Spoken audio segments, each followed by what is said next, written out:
Well, welcome back to another edition of Letarte on Location. I'm your host, Steve Letarte, and today a cool location, Dawsonville, Georgia, the Dawsonville Pool Hall. And if you come to Dawsonville, I think there's only two people you're allowed to talk to, and it's either Bill Elliott or Chase Elliott today. Chase Elliott. Chase, thanks for joining me, man. Yeah, man. No, thanks for coming here. I'm usually going to Charlotte for you guys. So hey, well, this is cool. Appreciate you for coming down. I've heard so much about it. I think first we have to let's get right to the news at hand, right? Congratulations. Thank Big you. win. Talladega Yeah. has to – listen, wins fix the whole world. It has to feel good to win. Yeah, it definitely feels good. Obviously we want to do it as often as possible. Absolutely. But, hey, Sunday was a good one, and things we were talking about it before we got started. Things really just kind of worked out. And right. To win those races, they kind of have to. So it was a good day for it. So the on-track stuff will be, analyzed by everybody on the sun. I want to talk about the non-track stuff. And what I mean is, so Talladega is special in my heart. Not really the racing. I'm not a huge restrictor plate fan, but man, the place, right? It's a party. It's an atmosphere. It's packed. For sure. When you got done doing the burnout and you took your helmet off to start-finish line, were you surprised? I mean, that was a popular win. It felt like a hometown win. Yeah, it was unbelievable. I've told a lot of people this. It's always Talladega's always kind of felt a little bit like a home race for me because I have a lot of friends and family who want to come over there because it's close. But the fans after the race, in the stands, I've never felt that connected with a crowd before ever. And when I got fired up, they got fired up. When I was standing up, they were obviously standing up, I think, there for the last little bit. But, when you can just have a crowd and be one with that crowd like that is something I've never experienced in my career before. May not ever experience it ever again, so going to definitely enjoy that. And, that's just a moment you wish you could freeze, and unfortunately, you can't. They go by too quick. They do. It happens. They do. We're going to circle back to your popularity. I've had some experience up in the booth for your win at Watkins Glen. Some places I remember the crowd was crazy. But real quick, I want to talk about where we're at. So the pool hall. Yeah. So I maybe was too young. I knew your dad when he drove, but there was no social media. There was not quite the coverage there is today. But then this place kind of grew in infamy that this place existed, that they supported the Elliots. How did it become? What do you know of this place? What do you remember? How did this become the Elliott stronghold? I think a lot of it starts with Gordon Perkle. He owns the place. Okay. And, he was obviously lived around here, very familiar with my family, my dad, my two uncles, my grandfather has lived here his whole life as well. So that's really where it started, was with him. And I think his support of their racing and all the stuff on the wall. I was going to say, walking around here is spectacular. It's very cool. Yeah. But just their success, I think, in the 80s, and just how much pride I think everybody around here took in that. And a lot of people worked at the shop that lived around here. Obviously it's not a big town, right? And it was even smaller then. And they were running a cup. Yeah, because I forget, the cup shop was here. It was here. Yeah. So they were running a cup operation about 5 miles from here, in 1988. It's the lunch spot, I'm which guessing. is crazy to think about, So I just think it was such a big deal at the time, and there was just so much going on that, revolved around that race team that anybody in town knew about it and was gonna be behind it. Well, I love it. Driving in today to talk to you, it wasn't just the pool hall. I love the small town atmosphere. There was congratulations to you kind of all over town. I love the fact that a town gets behind kind of one of their own. I think that's cool. But you mentioned your dad and back in the 80s. So there's these pictures that kind of circulate of you famously as a child. So, why we know each other. So my dad in New England built race cars for the Oxford 250 and all that. And there are these pictures of me at the Oxford 250, and I don't remember. Yeah. Right, I was too little. So for you, we've seen the pictures. I think it's Indianapolis, all the famous ones. Yeah. When are your first memories of being at the racetrack with your dad? Yeah. So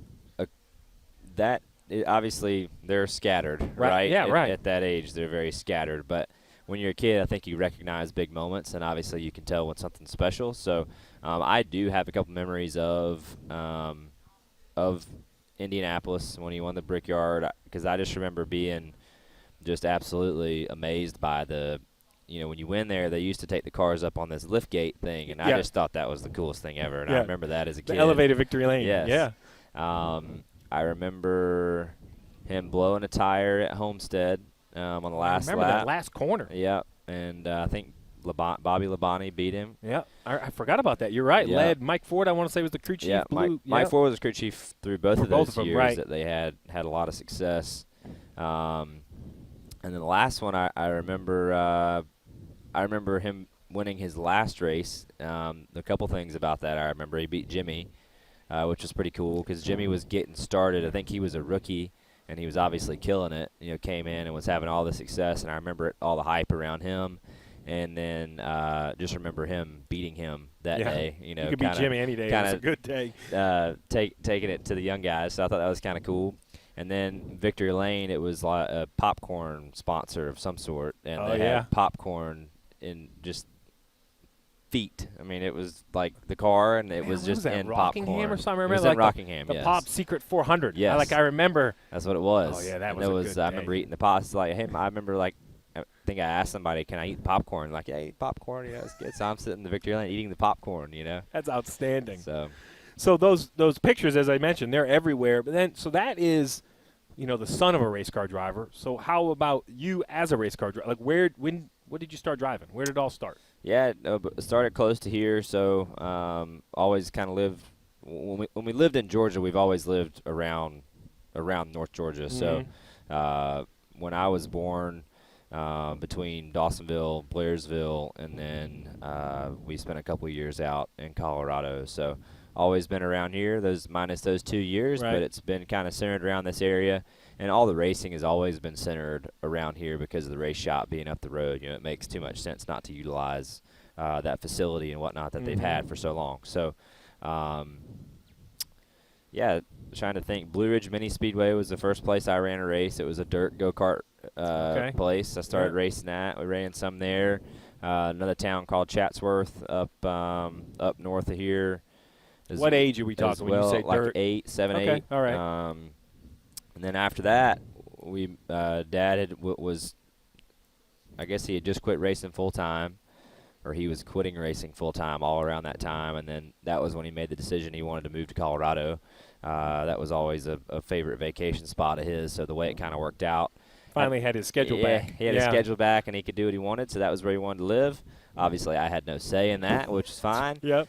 As I shouldn't, as a 8-year-old. So could you tell my 15-year-old, because he thinks he's in charge of everything? Off we went. So off we went, and it was honestly a lot of fun. I think at the time I was a little skeptical of it. As a kid, you grow up and you have friends, and I think you're afraid to leave them. But made great friends out there. I still talk to this day, and was able to go and be outdoors and snowboard and skateboard and ride dirt bikes and anything outdoors. It was the place to do it. So appreciative of those years. Got to race some shifter carts out there when I was there. Shifter and tag go-karts, much like you see up in Mooresville at the go-kart track. Yep. So things very similar to that. So I ran a couple years of that stuff when we lived there, and it kind of got to the point where I think Dad was still traveling around a good bit at the time. I think there was a few things that weighed in. I think that was one of them. There was really nothing else to race beyond go-karts out there. It wasn't a very race-oriented area. Yeah. So it kind of got to the point where if I was going to do any more racing, we had to get back east, and it only made sense to get close to here and get close to the race shop and get somewhere where we could do some racing. And that was really kind of where I feel like it really all started. Things got a little more serious, started racing legend cars, and then when the late model days approached, that was when things really began, and was able to have some success, and that kind of led to James Finch, and James Finch led to Mr. Hendrick, and here we are. So you mentioned late model days. I always try to do some research, and this gem came up. Yep. The 2009 Sports Illustrated article. This is a 13-year-old Chase Elliott. That's me. But I tell you what fascinated me, it was an article about, I want to say, 10 or 15 up-and-coming teenagers. And we just talked about this. You weren't aware. It was you, Jordan Spieth. Did not know that. Who has pretty solid career I think as well. He's done all right. Yep, right. And if Lexi Thompson, who's a big LPGA player, those three names jumped right off the page right away. So 13, this young man, a late model in the background. This was what, late model stock? What were you driving? Yeah, that then? was a straight rear late model. It was a crate. It was a pro late model is what that was. But yeah, that's crazy. I remember this article, and I remember the photo. Like I recognize the photo, but I did not know that those. That Jordan was crazy. In there and stuff. That's very cool. I guess, I don't know. Like, in my mind, people like you, Jordan Spieth, when you become these stars, we forget of your age. I don't know if that's fair or unfair. Like, I don't know, and I'm not the one to judge, but you could be 30, right? Like just because your resume, your success, your maturity on the racetrack, much like his on the golf course. So I thought that that's gem, cool. I brought that. I'm glad you did. Yeah, oh yeah. So we talk late models. When I was a kid, I don't enjoy photo shoots much more now than I did. I was going to say, because that's a pretty big smile you got there. It looks like a frown. I absolutely hated taking pictures. And I still don't like it, and I'm not a big fan. I don't have a lot of patience. So, and my mom, she was a photographer for many years. That was how her and my dad met, and so she was always in charge of taking the photos. And I mean, we would butt I was going to say, that makes it even worse. So bad. Taking pictures. So, yeah, that was one of those days. That's I think a Christmas card's hard to take with my kids. No, you got to do promo shoots. You have no idea. That's outstanding. Might have to have a round 2 just to go into that. I like that. The mom photographer. So listen, I love racing. I grew up in the Northeast, though, Oxford 250, right? So when I was looking you up, I knew you had won a lot of late model stuff, but I call this the Grand Slam. All-American 400 in Nashville, Snowball Derby, a couple times, the World Crown 300 at Gresham, and the Winchester 400. You won all 4. I'm a golf guy, right? That is the Grand Slam in my mind of late model racing. Yeah. And what I love is not only have you won it, but I follow you on social media now. There was some motor debate back then. I see you chirp in the late model world. So you just still pretty plugged in to that world. I still enjoy it. Still enjoy watching it. Would love to maybe go and find a race to compete in. It's kind of hard to. But yeah, those were to me the years that shaped all of this stuff, And I think anything prior to that was kind of just getting started, and you're certainly learning along the way. Right. And technically it started before then, but just those few years from like 2009 to 2011, like those 11, 12, those few years of late model racing were. So I'll make sure really I get my big. math right. So 2009, you're talking 13, 14, 15. Yeah. And when you unload at any of those I just listed, I don't want so obviously the race fan's going to know. For the non-race fan that listens to this, this isn't basketball or baseball where it's age divisions, right? It's not under 15 age divisions. No. When you unload at the All-American 400 as a 14-year-old kid, no one cares that you're a 14-year-old kid, right? No, they race you like a grown man. It's full field. Which I love that, and I think that also kind of made me grow up quick, right, in those moments. And I look back, and I'm thankful that we went. I remember the first night I went to Pensacola, I got my ass handed to me. Augie Grill and Bubba Pollard came around and lapped me with that's 5 two big laps names. to go. Yeah, right. And I was thinking, dang, I've got a long ways to go. Like, these boys are absolutely way, way, way ahead of me. So I appreciate nights like that, and I love staying plugged in. I feel like that, those few years really gave me the opportunity to be where I'm at, because that put me in front of the right people. And when I mean the right people, I mean James and him living in down in Panama City, and he was a big fan of the Snowball Derby, and that was really why I was even in the conversation to Mr. Hendricks. So I think those few years were extremely important, and the success of those couple years were was pretty lucky. I had a few good ones. Well, you mentioned James Finch. So for those who don't know, Xfinity racer, had some Cup cars. He's had stuff all over the time. Construction guy down in the Panhandle of Florida. He's always at the Snowball Derby. That's where it is. I think everybody knows the Hendrick years, right? Yeah. But just connect the dots, right? How does a guy go? I mean, don't get me wrong, right? Your dad's famous, Hall of Famer. You can drive. You're winning the right stuff. But that doesn't really guarantee anything. How did the dots get connected where you ended up on Mr. Hendrick's radar? Because I remember I worked there, and when you first showed up, I was like, he's little. Yeah. I mean, because how old are you now? 23. You should have, yeah. So you're 16 years younger than me. I mean, you were a young kid at the time. Yeah, for sure. And I'm sure all you guys were like, what the hell is this guy doing? Which, I get it. I wanted to earn my place too. Right. And I think as much as you guys were uncomfortable with me being around, I was probably in the same boat and thinking that what am I doing here? Thinking that I didn't belong, and I really probably didn't either, just from the standpoint of I wanted to earn my place there, and I didn't want to be I didn't want to be pushed upon people who didn't want me around, So I was always really careful in those situations, and I like to, when I go somewhere or I do something, or if I'm racing for somebody, I want to feel like I earned that. Right. I don't want it to be like it was handed to me, So one thing about that place, I can promise you, is it's built on winning. They would tell you if they didn't like that it's a great place to grow up, because there's not a lot of sugarcoating, right? If you can't get it done on Saturday or Sunday, well, nice to know you, right? Yeah, definitely a winning culture that the boss likes, which is a good thing. That's why he's been good. But Yeah, just I guess to connect the dots to your question, those few years, and the reason I bring up James, I forget. I did another interview a second ago. I told this story. I thought I was telling it to you. Yeah, so, right. All right. So we were started racing in Pensacola a good bit, obviously big super late model world area, kind of around the southeast. And James Finch, who lives in Panama City, I think he had a car, sponsored a car down there. So and he loves the snowball derby, loves Pensacola, loves going over there and racing. So was in front of him a lot. And James doesn't like that.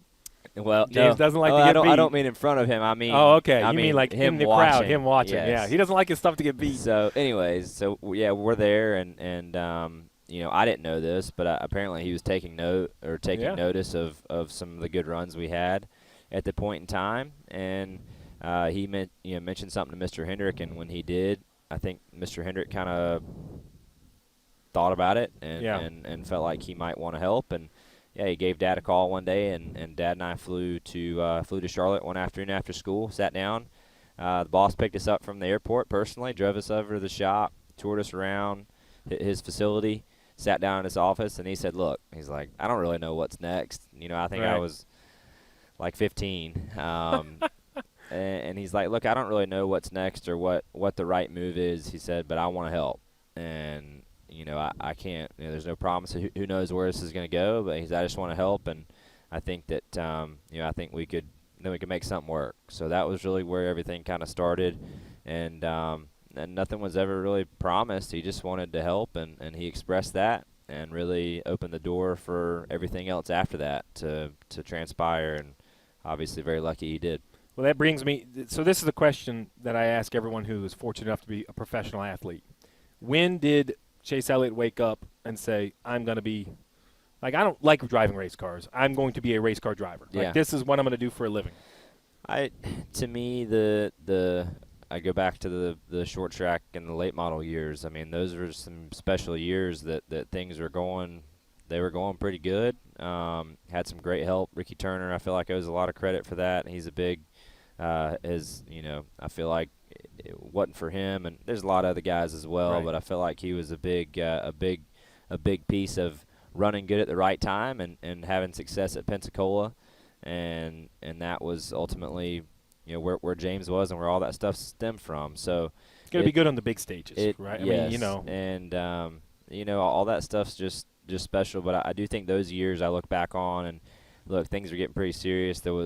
Those aren't cheap years. Yeah, we're not go-kart racing anymore. No, you're not right. go-kart racing right. anymore. So, and it's tough to do sometimes as a 13, 14, 15-year-old or whatever, but you kind of have to step back and realize, hey, look, this is a serious operation, and if we're going to do it, we need to do it right. And I think that the success we were having kind of gave me some confidence, and, hey, maybe I can go do this and do an okay job at it. And, everything kind of fell in, and certainly still feel like I have a long ways to go, but made it this far, so it's been good. Well, that begs the question, then, if you weren't a race car driver, did you ever get old enough to consider doing something else? I mean, you're talking so young. Did you ever have a dream? I really didn't. I mean, it was always my dream, and I was never really old enough to You were never forced to have to do anything right. else. So that's awesome. Yeah, I enjoy flying, maybe something in aviation or something like that. We're going to get into that for sure. Junior Motorsports, rookie champion. Yep. So I was the crew chief for Dale Jr. in that race at Texas in April. I thought we had it won. Running the top with like 25 to go. Dale's so good up top, man. We're killing – I don't know if killing everybody's fair. We have 4 or 5 second lead. Yellow comes out, pit cycle. Next thing I know, here you go, gone off the restart. Yeah. You win your first race and the championship. I mean, that's a magical year. It was a big year, and I feel like that was certainly the year that I felt like earned the spot in the 24 car. I felt like just the way all that aligned could not have been any better. With Jeff, wanting to be done when he was wanting to be done, that year going as good as it did, though kind of a decision had to be made somewhere right in there because I think Jeff knew what he was doing. I think Mr. Hendrick knew that he was probably a year or two from being done, and just the way that year went, man, it was really special, and just the timing couldn't have worked out any better. But that was a big night. Remember that night? Y'all were better than us in the long run. I was a little too loose to be good on the long run, and you guys were good, and he had the top rolling. But, yeah, the restart worked out well, and we'll take it. I'll be honest. So when I talk to people and I kind of go back, man, I want to say you've been doing this 20 years, or that's 2014. That's 5 years ago. That's I mean, crazy. It's been it's even been that long. Yeah. Right, it's crazy how I mean, I have lost track with just you. I mean, you've won at the Cup level. You're most popular driver. So many things. It's hard to believe in a short span. Yeah, and just it's just crazy too to sit back and think about, like, you talking about the short track days. I mean, 2009 was 10 years ago. I mean, which is insane to think about. I am feeling old. And yeah, it really is weird to. I mean, this will be my 4th year in Cup. I mean, just all this stuff goes by so fast. And as you know, when you travel every week and you're on the road on Thursdays, travel home on Sundays, I mean, the weeks go by so fast. It's a blur. And the years go by so fast. And I'm 23. I couldn't imagine, what it would be like in another 10 years or whatever. But man, that's what I mentioned earlier too. It's like you want to freeze these moments and enjoy them because they go by so fast. You go to victory lane and everybody's throwing hats at you, want to take pictures. I mean, listen, y'all settle down. Let's enjoy this. Why are we in a big hurry? Why are we in a hurry? Right. I don't get it sometimes. Well, we have a bunch of personal stuff I want to get into after this, but I kind of want to close out some of the racing stuff, talking to Chase Elliott here at the Dawsonville Pool Hall. I want to talk car numbers. It's as simple as that, right? You not only got a Cup ride. So for those who don't know, I was fortunate enough to sweep the floor for Jeff Gordon in 1995.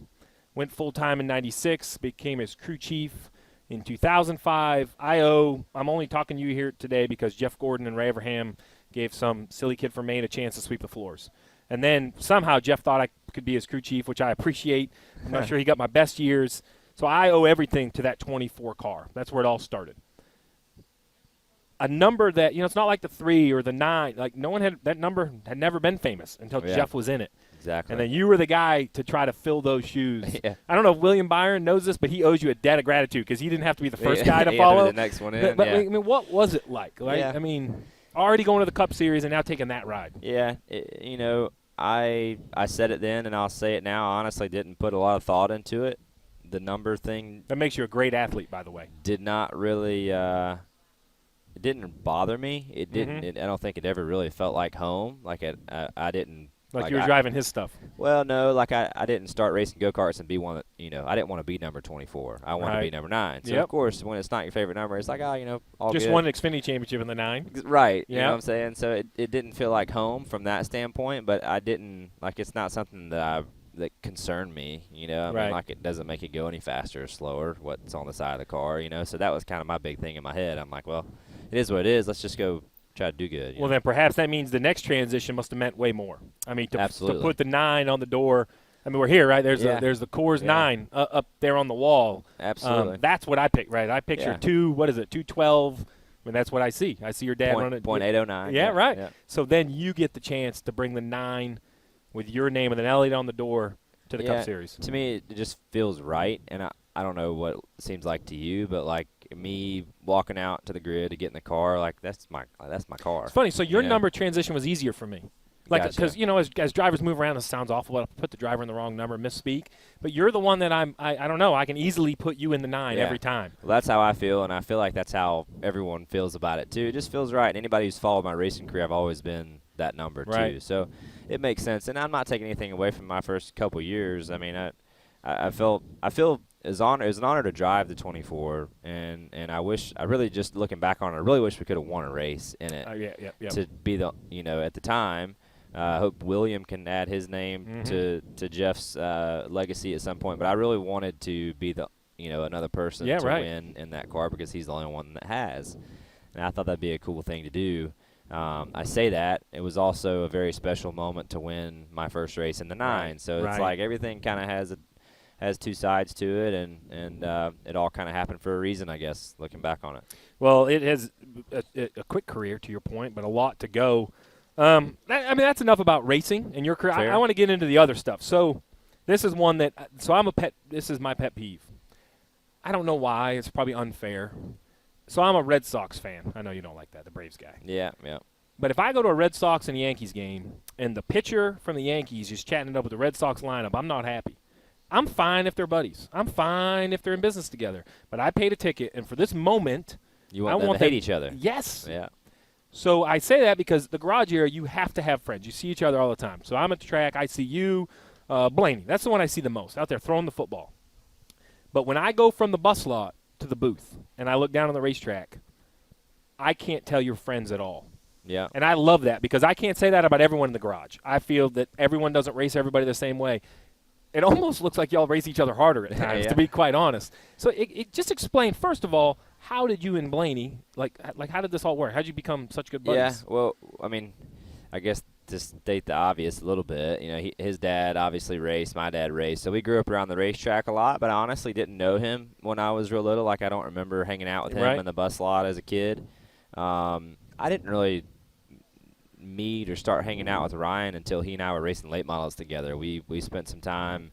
Because you're same age, similar age, right? He's a couple years older than me, but we were racing late models at a similar Yep. time, and I remember going to a couple events, and he and I kind of ran into each other, whatever, and kind of hit it off, became friends. So I was probably 12, 13, I guess, at the time. Right. So he would have been 15. And, we raced against each other some. Didn't see him a ton. We ran some different series. I feel like he ran, some series around North Carolina. Yeah, right. I ran more of the stuff in Georgia, Alabama, and Florida. And I didn't see him a ton. But anyways, I kind of started there. And after that, always kind of stayed connected with each other along our paths. And, when you become good friends with somebody, and then for us to kind of make our way to what is the highest level of what we were trying to achieve, racing in the Cup Series, it's pretty neat, and you can't always share that with all your friends. So, he and I have been good buddies for a long time. And then, now I feel like, look, there's days where he's mad at me, and there's days where I'm mad at him or whatever, on the track. But I think, not even – I say deep down, but really not even that deep down. Like, I get it, and I think he does too. And I've always appreciated that about his friendship because, like, he and I can – get into it on the track. I could be cussing him on the radio. He could be cussing me, and we won't say a word about it, afterwards. That's what I was going to ask. Do you have and to? I think that's kind of has. You just know. I mean, you both know when you put the helmet on, that's what you do. I think that's just kind of the way it has to be, and Well, I applaud it. Look, as a race fan, as an analyst, like I said, I applaud it. From the booth, I would have no idea. Yeah, like I said, good. sometimes I think you guys race each other. That means we're doing our jobs. Yeah, no, and you do a great job. I got to know the helmet story. So I was something the other day on social media. It might have been at his house, and your helmet. So you guys exchange first win helmets? We did, yes. So did you get his? I got his. Okay. I got Making his. sure it was a two-way exchange. Yeah, I got his. He got mine, which is pretty cool. Again, to grow up with a good friend and have a good buddy and to, kind of follow the roads, and the roads lead to Cup for both of us. Mm-hmm. And to have both won a race in Cup, I think, is really cool. So he had actually already won at this point in time. And he was lobbying. He wanted my 2014 championship helmet. And I was like, I don't know. I was like, how about your first win helmet? And he was like, I don't know about that either. And I was like, well, how about this? How about if I ever win a race, which at the point in time it wasn't looking good. But I was like, if I ever win a Cup race, we should swap. That's even, right? They're same value, same. And he was like, all right, I'll do that. So we did it, and luckily the day came. And we could swap, so we did, and turned out to be a really cool deal. I'm proud to have that one. That's neat. I think it's cool, and I think, not only are you guys buddies, but your ages help in the world of social media. Your vacations, whether you get invited or not, is a whole nother conversation. Well, I mean, we've had some great times, and some of our trips traveling the world, they're second to none. So that is look forward to more of those. So I want to start with, we're here in Dawsonville. Man, you are arguably the most popular race car driver in the U.S., if not all in North America.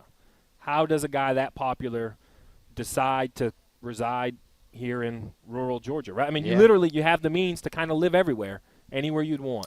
How is this place home even still to this day? Well, I just think, honestly, much like I've said before, built by the foundation of my family and dad, and kind of so it's just comfortable. It's comfortable, and it feels like home. I really like North Georgia. I feel like in a lot of, you take family history out of it. Yeah, right. It's convenient. You're kind of centered up in the southeast. You're close to the Atlanta airport. You can travel about anywhere in the world from the Atlanta airport. About an hour from Atlanta. So, but the good news is you're far enough away where you can kind of do your own thing. You're right here at the base of the mountains. The Appalachian Trail starts just north of here, which is kind of cool, and it's a beautiful area. So you take all those things, it's really nice. And then to kind of add the rest of it in, I guess just my dad's passion for aviation, kind of sparked my passion for it and allowed me to get flying, and I think that's really what allows me to live here. I can kind of get back and forth and do what I need to do, and obviously I still have a lot of obligations in North Carolina, and that's where HMS is located. Right, so right. you're never going to get out of having to be there a lot when everything is centered up there. But luckily I didn't have to go up there today, so I appreciate you coming down here and got to enjoy a nice Monday, Tuesday at the house. Oh, that's always good. So you kind of answered my question, how you get into aviation. But, I mean, I want to know the nitty-gritty. Like, so you have you live here. There's an airfield kind of near where you live. You fly out of there. So that all kind of makes sense to me. But my brain cramps a little bit on Sunday night. So you get done driving and then fly yourself home? Yeah. Now, do you have to cope up? Like how does the fundamentals of all that work? Well, it depends on the week, right? So, like, sometimes, like, Dad will travel with me or get somebody to ride with me if I don't think I'm going to feel good or something after the race. But, some weeks you just go. And, I mean, a lot of the guys have done this, too. Yeah, absolutely, I think, Carl, did it every week, So, yeah, it's works Deep out. down, I'm jealous. Because as much fun as it is down here talking to you, that 4-hour, I'm just not, like, I am as impatient as you. You want to be there. 4 hours in a car, I'm like, man, you just jump the plane and get there. So and it's not that easy. It's not just a matter of jumping in That's and why going. I don't do it. Exactly. Yeah. Well, I mean, but anything that runs, there's things that have to be done to them. Right. And everything else. But anyways, get done with the race and kind of look through what your trip ahead looks like. You try to get a good idea what's going on with the weather, and then if you can, get on the road, and if not, wait some weather out or do whatever you got to do. So the good thing is, like, when Dad's not there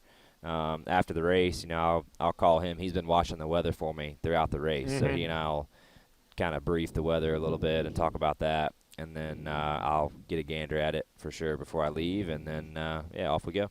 So you talk about your dad and how he gives you a little bit of heads up on the weather. How about behind the wheel? To have such a famous dad, he, from the public view, has always been in the shadows, right? Never is he up there really saying anything, right? But there has to be points along your career where you pick up the phone and be like, do you see anything? I mean, this is an exhausting job.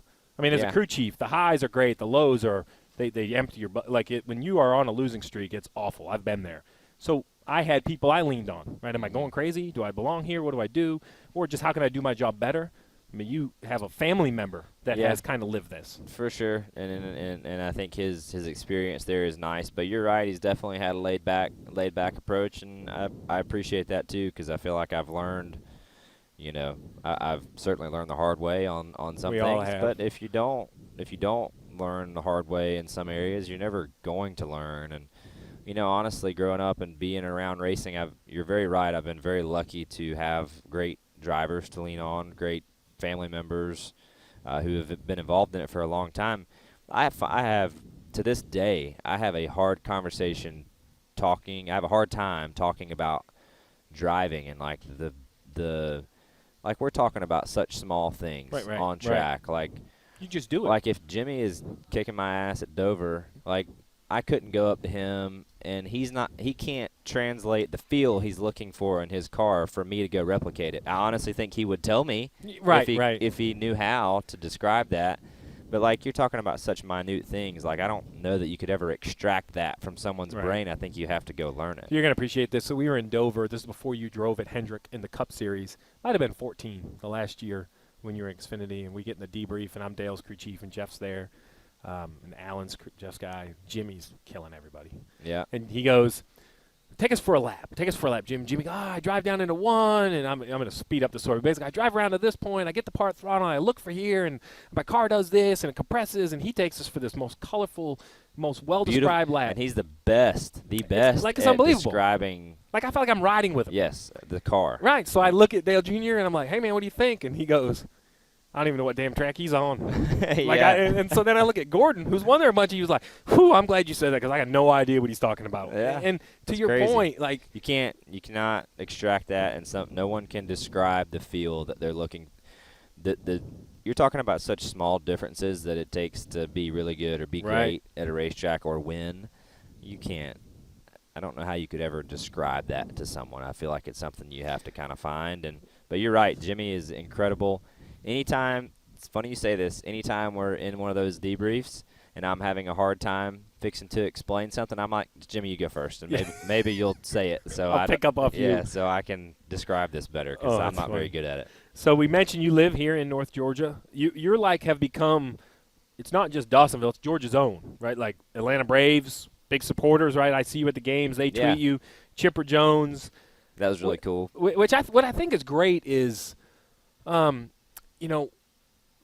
whether it's Jimmy Johnson from Southern California, whether it's Tony Stewart from Indianapolis, everybody has – I like that even Georgia is different than North Carolina. It's only a couple states, but it's a big difference. And I love the fact that someone like you is proud of where you're at, live where you're at. And then even more importantly, I love that the people in the area then support you. You become their favorite. What is that like? With social media, you kind of get to see it more. Yeah, we get to see it more. Certainly helps that. But, yeah, I mean, I certainly – as you said, I'm a huge Braves fan.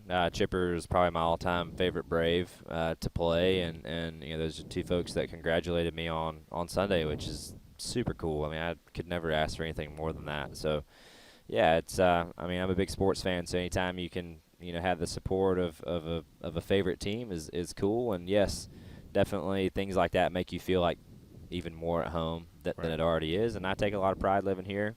Have the sticker on the car, and I think it's cool. One day we'll meet in the World Series. Big Red Sox guy, Braves guy. If that ever happens, that would be very cool. We'll go. We need to go. Oh yeah, that'll be a good time. That's a deal. And listen, only sports guys can understand sports guys. We're all dysfunctional. That's what I understand. Like when sports are your career, everyone else's hobby is your career. It's I don't know. It's weird. It's only other people that know it. So we talk about hobbies. You talk about flying. So I follow you on social media. All right, Kevin Coleman. You got to give me this. I mean, it was some crazy-looking stuff. So you went for a ride. He runs, what is that, Red Bull Air Race? Is that right? Yeah, he runs the Air Race, and they travel basically around the world. So Kevin does Air Race, and then he also does air shows kind of really around the Southeast, or not even just Southeast, really around the states in general, travel around and do them. So I'm out. No way I'm riding in that. Oh, man, it's good. It's fun. It's fun, and he's so good at it, and he's much like me racing. He's been doing it forever. So, like going to fly is such second nature to him. But, yeah, it's I have a lot of interest in flying, as you know, and I think that stuff is really cool. My dad was into aerobatics a little bit at one point in time, and I think it's just a cool skill to have. It makes you a better pilot, really understanding that stuff. And for you pilots out there, it just you can. It's easy to get lazy with your feet in an airplane because you get into some heavier airplanes and the rudder is not as important. Or you can get by with being lazy with it, but when you start flying, stuff that Kevin flies and things, it makes you realize how lazy you are with your feet, and it just gets you better with everything and your hand-eye coordination, I think, and just makes you a better pilot if you can get good at it. So when I was doing my research, because I want to know what a guy like you does for hobbies. We mentioned when everybody else's hobby is your job, you have to look for something. But your website, Mountain Dew's been a long-time supporter. It's like a Mountain Dew ad. I mean, you're on a snowboard, you're on a wakeboard, you're on a I mean, that's like Mountain Dew's brand. Yeah. So what do you do? I mean, what do you do for fun? Yeah, I mean, here lately I've been flying more than anything. But, yeah, in the wintertime, love to snowboard. Obviously, I think that comes from the Colorado time and living there. And then we have some beautiful lakes around here, so love being on the water in the summer and wakeboarding. And yeah, really between that and racing, that pretty much takes up I was my – going to say, I knew you didn't have a lot of time, so I was going to – about covered it. Yeah, right. How about – so we talked about Blaney, your famous friends, but do you still have friends here? You must have local friends. Yeah. Does it allow you to unplug at all? Like, yeah. I know they're fans. They should all be fans, right? But yeah. When things aren't going good, it's one thing to celebrate a win because that's everybody can celebrate a win. Yeah. But when you have the bad weekends, can they just let you unplug, be your buddy, hang out, do whatever you want? Yeah, absolutely. Lucky to have a handful of guys that I like to hang out with regularly, and have a couple friends who have softball teams and stuff around here in different towns. So if they need a hand, I'll go play softball with them or whatever. Excellent. On Tuesdays, Mondays, we'll whatever. See. So be careful what you say around here. I know Mr. H. You come in with a twisted ankle, there'll be you'll be like a padded room. Now, if you haven't said that, just hush. No. Listen, what I've learned though, as long as there's no precedent, you're okay. Yeah, that's why you don't see me posting about that. Wise man. Social media is to let people into a point. That's right, or not. Or just wonder. Or just wonder. I like that. So, listen, we appreciate a look in your personal life. I want to circle back before we finish. Hendry Motorsports. I was fortunate enough to be there for the Jeff Gordon era, the handing to the Jimmy Johnson era. I'm going to quote Jeff Burton, so my coworker. He said probably 18 months ago, that in his mind, and this is an opinionated statement, that that's now your company. You're going to be the lead guy. Jimmy obviously has the resume, but you're the future. William's a great kid, young guy. I think he has a great future. Alex, I think, has a great future, but, I mean, you're the guy there. What's the dynamic when you have someone like Jimmy who, listen, he's a 7-time champ, right? He's the winningest guy. It doesn't matter the stat. If he's on the racetrack, he's leading the stat. Exactly. And he's your teammate, but you know, your car is fast. I mean, week in, week out, you're kind of leading that charge. I think you said it right, though, and you know, those comments to me, I just, and you're right, it is an opinionated statement. Right, that's why I don't agree with, because I think anytime a 7-time champion's in the building, he's always going to be leading the banner, and I don't care what anybody says. That's always going to be my opinion as long as he's there. So, I haven't met a cooler guy either. You would never know he won 7. No, you're right. You're right. So I don't know. Try again when he's done. Yeah, I'll tell Burton that because I have to laugh because I pick on Burton because I'm like, well, now listen, you've been the old guy. Did you like it when you know? And but I have to. I tell you, that's the toughest part of our jobs, and Jeff and myself and Dale Jr. talk about that, is we are friends with all of you guys because we kind of have to be a very professional relationship. But in the end, my job is to call it just like I see it. And there's times you're not going to like what I have to say, but I kind of work for the fans, not you. Jeff's had that same comment. And I kind of bring that back to your win, in my mind, at Hendrick Motorsports is as big as any as I can remember. It has been a trying time. Just explain to the fan, because I say it, no one believes me, a win is more valuable. Yeah, we all take amazing. it for granted, don't we? Like, some of these guys make it look so easy.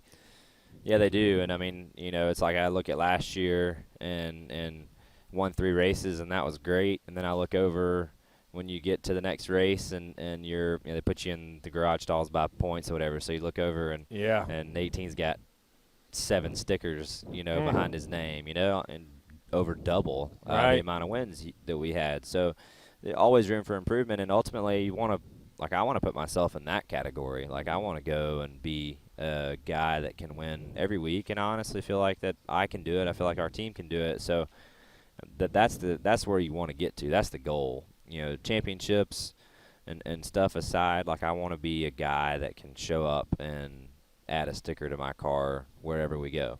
Well, and I think, I mean, like we pick on the other opinions, that's an opinion, but an opinion I agree with. I think Alan is brilliant. I think you have a tremendous amount of talent. You could do it. We're going to finish on crew chief for the most popular driver.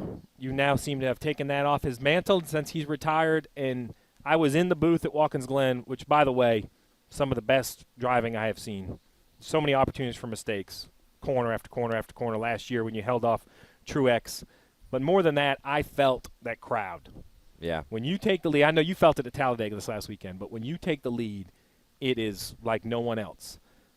Is that relief? Is it more pressure? Do you think about it? What's it like to be in that position? Yeah, it's really not any more pressure. I think it's really just cool to me. Like, I just think that's awesome. That's great. Know that many people genuinely want to see you do well when that's the case. And the other thing I look at that too is it may not always be that way, right? I mean, who knows? Yeah. Oh yeah, nothing's guaranteed. No, nothing's guaranteed, and things change, right? So they might find somebody else they like here in a few years or whatever. So I think it's great, you know, and it doesn't make you necessarily go any faster that people want to see you do good or people want to see you do bad, right? They root against people every week. Oh yeah, so, that's right. And it doesn't bother them. So I think same goes on the good end of it, but certainly fuels you to want to do good for the people that are pulling for you. That's the case all the time, but you know, to see the fire after the race this weekend was certainly you know, just meant a lot. I mean, I can't really describe that. Like I said before, I've never really felt that much in tune and that much one with everyone watching, and it was a special experience.